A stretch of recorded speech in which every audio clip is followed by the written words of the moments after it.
Hi, today we're going to talk about something that I think is a great shop innovation. It's this hold down, and I use this in pattern shaping, and I'll show you in a minute why that's such a great innovation. What we've been working on is this trestle table, and we just delivered that. Well, now we're working on the 8 chairs that go along with it.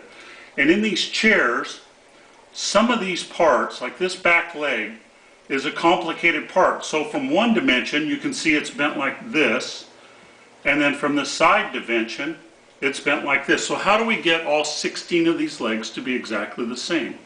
Well, we made a paper template from this view, and then from that paper template, we made an MDF template that's just so, and we sanded this in and got it so it's just an exact representation of this. And SketchUp did that in scale, which is good. Then we take our MDF template, and we draw on our rough stock and bandsaw it out oversized. So now we've got a template and our oversized stock. Well, let's see where the hold down comes in.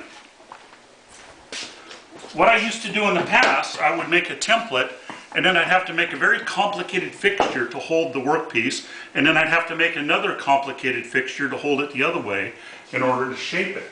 How we shape it is this bearing on my router, or if you have a flush trimming router, the bearing rides against the template, and then these carbide cutters trim it off to match the template.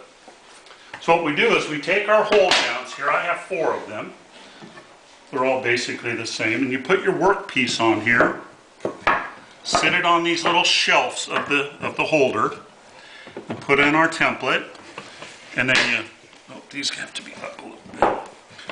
And then you clamp this in here just so, making sure there's a little bit of overhang all the way around. It's not in the middle. There we go. Okay, and there's quite a bit of overhang on this one. So now I can take this guy and bring him over to the shaper, and I want to start right here.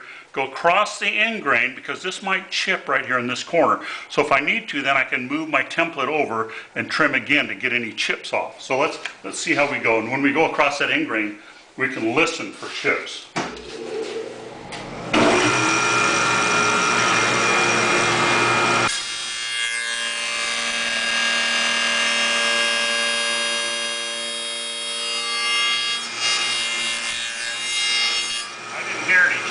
Now it looks great.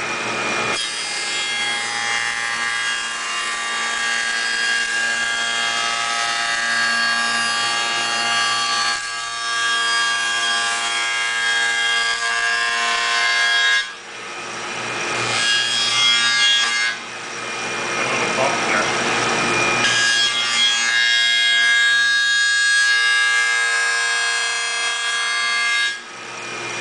Okay, now before I would have had 2 fixtures and I would have had to store somewhere.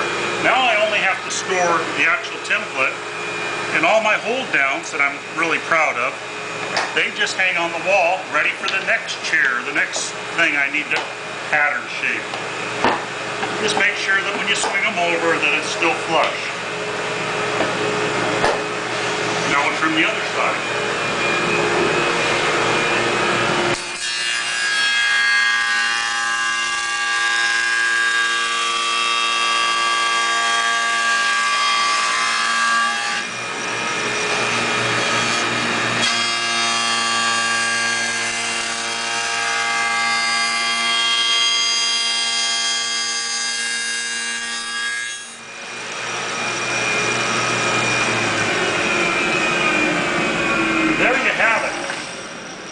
So these hold downs, they save time, they save space,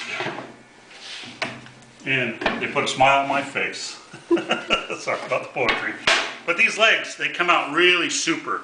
They're nice and true, they're exactly the same, and they're profiled in 1 dimension now. So maybe the next video will show the other dimension. But thank you for watching, and enjoy your woodworking.